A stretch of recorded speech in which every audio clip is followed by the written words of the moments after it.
What's up, guys? 3 years ago, my wife and I bought a brand new Keystone Cougar 28 RBSWE. We took home this bunkhouse travel trailer on December 1st, 2017. We've used the trailer at least once a month in those 3 years, and we've even made the long trip to Colorado a couple times. What mods have we made? And more importantly, how has the Cougar held up after 3 years of recreational ownership?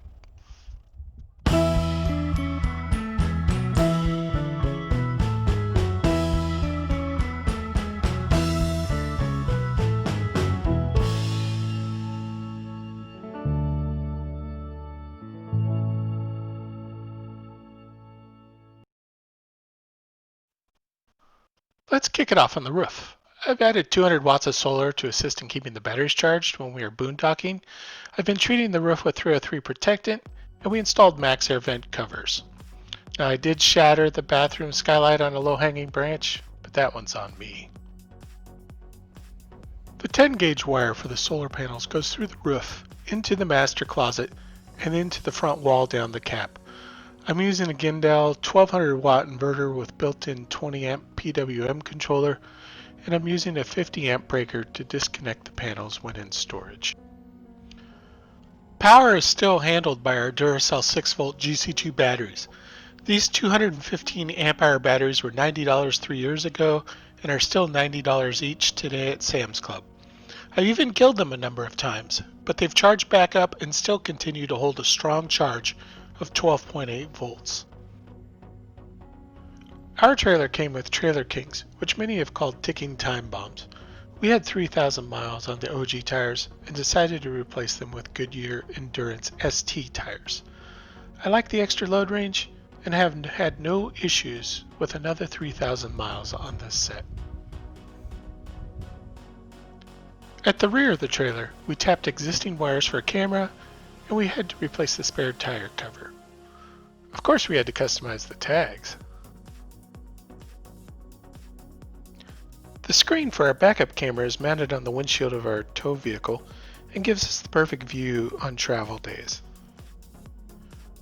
That brings me to our first serious issue. The underbelly is simply not fastened well enough to the frame of the trailer. Keystone used a fender washer that was too small. Over time, the tray is ripped free with only the freshwater drain holding it in place. We haven't found a permanent solution, and I'm still using Gorilla Tape to keep it in place. Another issue has been the exterior door skin splitting. We first noticed these when storing our RV with the doors facing south. Summers can be especially brutal in Arizona, with the interior reaching a staggering 130 degrees. By far, our favorite mod has been the Lippert Solid Step. It was super easy to install and has really transformed getting in and out of the trailer. Cannot recommend these enough. Starting off in the bedroom, we did add a foam topper from Foam Warehouse. I'm not a fan of the king bed because it limits your space around the bed. In the corner, we tapped additional 12-volt USB power and used a magnetic hook to hang a fan from the ceiling. We added baby bumpers to the wardrobes and an inverter port for AC power at my nightstand.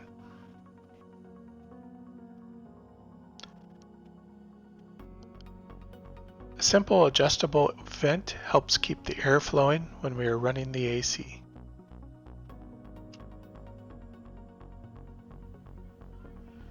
At the business side of the RV, I've added a 100 amp shunt and monitor, temperature station, and USB LED night lights on the TV.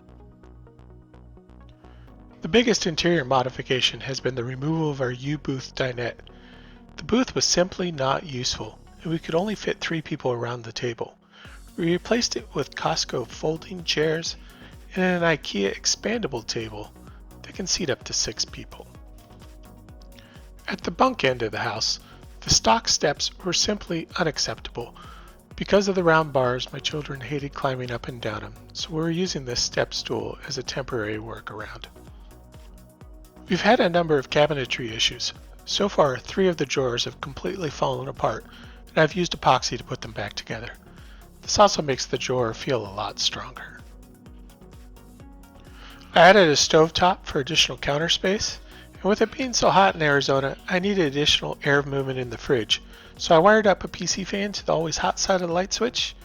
I also added an LED bulb for better visibility.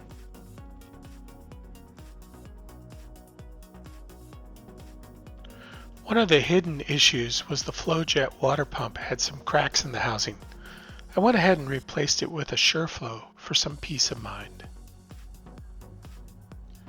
And how can we not mention our 2019 Ram 2500 Cummins? This was a huge step up in towing capability for us. While the 1500 towed our camper just fine, the diesel just feels better. The fact that our tow vehicle weighs as much as the trailer, coupled with an exhaust brake, makes travel days almost stress-free. Thank you everyone for watching this new video. I know I didn't touch on every issue or modification, so please leave a comment and let us know about your questions and experiences. And until next time, let's RV!